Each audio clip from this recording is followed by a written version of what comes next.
Welcome to the deep dive.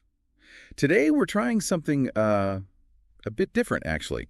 We get this rare opportunity to explore the mind of, well, a true icon. An absolute giant of innovation, Steve Jobs. Exactly.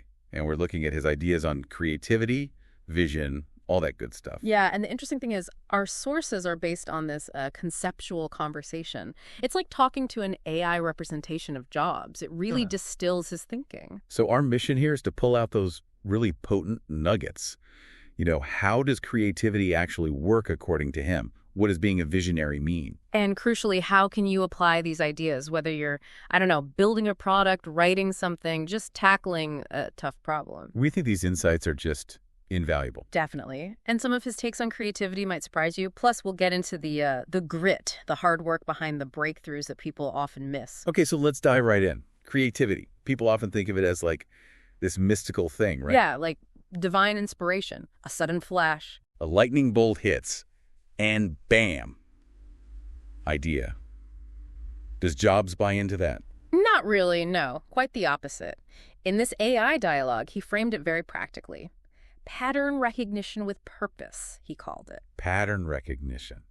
Okay, so less magic, more connecting the dots. Exactly. Seeing the invisible links between the seemingly unrelated, it's not pulling things from thin air. That changes things. It makes it feel more accessible, maybe. Yeah. How do you get better at seeing those patterns? Well, he used this great analogy, mental Legos. Legos, okay, I like that. Yeah, you're constantly picking up these little bricks of ideas, right? From music, books, people you talk to, maybe even, from pain or struggle. All sorts of inputs. All sorts. And then you click them together in a new way. He said, creative people live like sponges and build like sculptors. Sponge and sculptor. Soaking it all in, then shaping it. Precisely. Think about how he took calligraphy classes and later applied that aesthetic to computer fonts. Right. Or blending Eastern philosophy with Western design. That's the Legos clicking together. Exactly. So it's more of a slow brew, constantly simmering. Not that instant lightning bolt we imagine. Though sometimes it feels like a lightning bolt, that aha moment. That's the culmination, right? The brew finally reaching the right point. He saw the mind as a canvas, not a container. A canvas. Interesting. So you need to actively fill it. Yeah. Consume curiously and connect courageously was the idea. But here's a really wild thought he had. Go on. He believed creativity isn't taught, it's remembered. Remembered? Wow, what does that even mean? Like it's already inside us. Kind of. He felt we're born creative, but systems like traditional schooling tend to squeeze it out. Oh, I can see that. All the rules stay inside the lines. Exactly. And his advice, burn the lines. Just ignore them. Okay, bold, but empowering too. It means anyone can potentially tap into this. That's the key takeaway. It's not some exclusive club. It's about consciously connecting things and, daring to step outside the usual boxes. Okay, so that's creativity as connection. But then there's this next level, right? Being visionary. How did he see the difference? Yeah, that's a crucial step up. A visionary, according to him, sees not what is, but what must be. What must be. So it's not just imagination. No, it's conviction. Creativity is the imagining part, but vision adds this deep, unshakable belief in a future that doesn't exist yet, and the drive to make it happen. So visionaries aren't just exploring ideas, they're committed to a specific future. Totally. He used the metaphor. A visionary doesn't follow the map, they draw it. They draw the map. That implies forging a new path, right? Which sounds lonely. It can be, absolutely. Yeah. Because at first, nobody else sees that map you're drawing. They don't get it. His line was powerful. Vision is seeing the invisible and daring the impossible. Seeing the invisible, daring the impossible. Okay, but if you have this fragile new vision, how on earth do you protect it?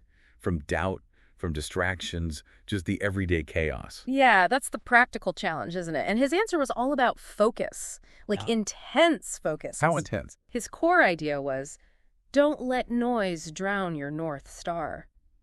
Protect your mind, he said, like a monk guards a temple. Girding your mind like a temple. That takes discipline. Huge discipline. It meant saying no a lot.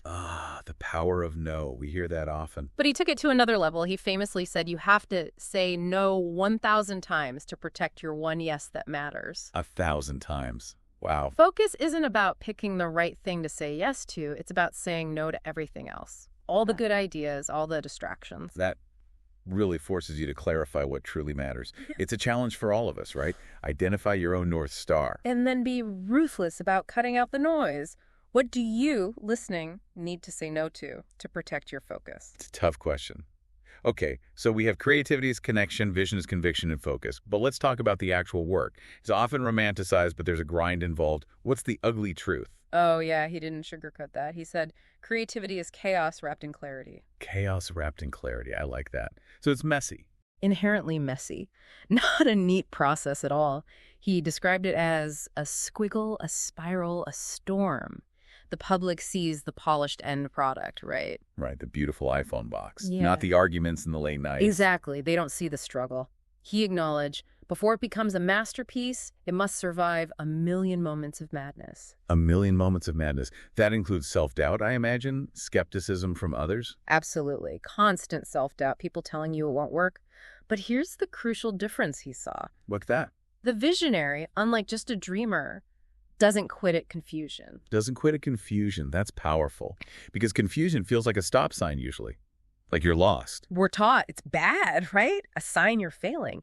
But for Jobs, confusion is the chrysalis of creation. The chrysalis, where the transformation happens. Exactly. He urged people to stay in that uncomfortable, messy, confusing space because that's where the magic starts. Don't run from it. So many people bail when it gets tough or unclear. Too many. His call was like a mantra. Let the gray turn to gold.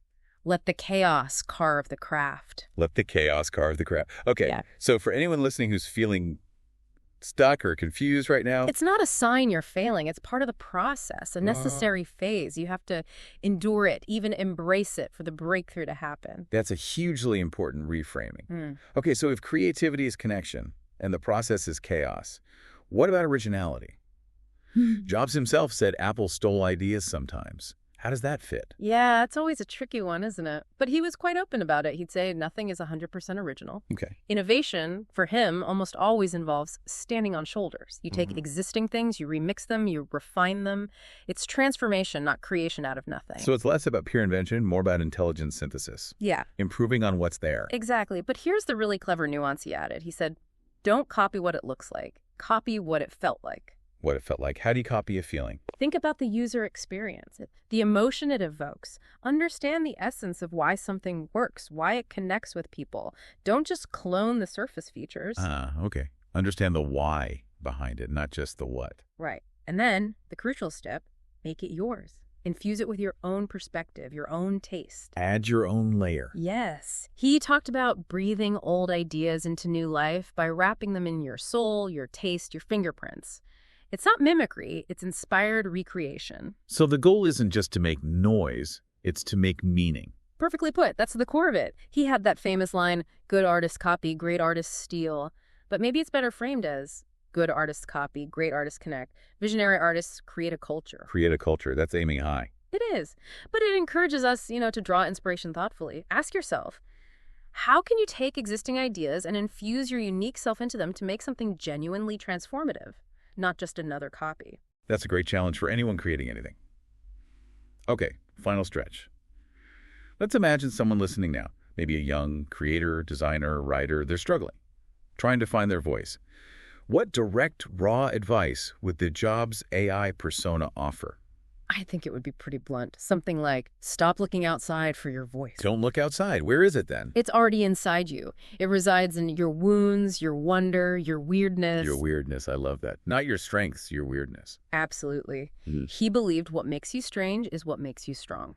Don't hide your quirks. Lean into them. That's where your unique perspective comes from. So trust your own unconventional instincts. Definitely. Trust your taste. Trust your madness, he urged. And don't chase trends.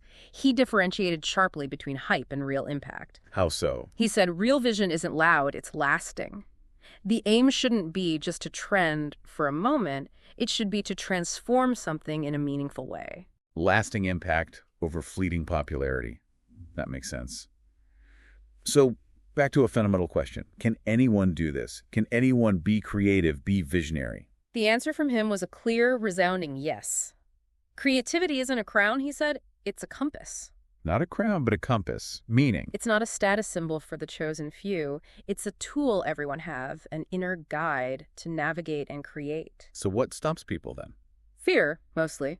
Fear of the unknown, fear of judgment. He said, you just have to stop fearing the blank page. The blank page is terrifying for so many creators. But he reframed it. See it as a theater, he suggested. An empty stage waiting for you. The call to action.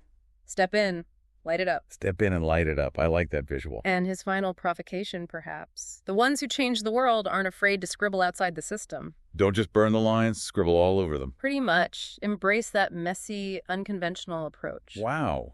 This has been quite a journey into his way of thinking. It really does challenge so many common ideas about how innovation happens. It really does. It demystifies it in some ways, making it about process and connection, but also elevates it through conviction and, well, embracing your weirdness. It makes you realize creativity and vision aren't these magical gifts dropped from the sky. They're accessible, principles you can engage with. If you're willing to do the work, embrace the chaos and trust that inner compass. So for everyone listening, let's bring it back to you, thinking about all this. What lines have you maybe been coloring inside, just out of habit? Yeah, or because someone told you to. And what blank page have you been staring at, maybe avoiding? What fear is holding you back from stepping onto that stage? And maybe most importantly, what's the weirdness inside you? That unique perspective, that unconventional thought. That you need to unleash to actually transform something, big or small, in your work, in your life. It's about embracing that creative compass we all have. Stay curious. Keep connecting those dots. And be courageous. Dare the impossible, even if it starts with just scribbling outside one little line. Thanks for joining us on The Deep Dive. Yeah. Great conversation. Lots to think about.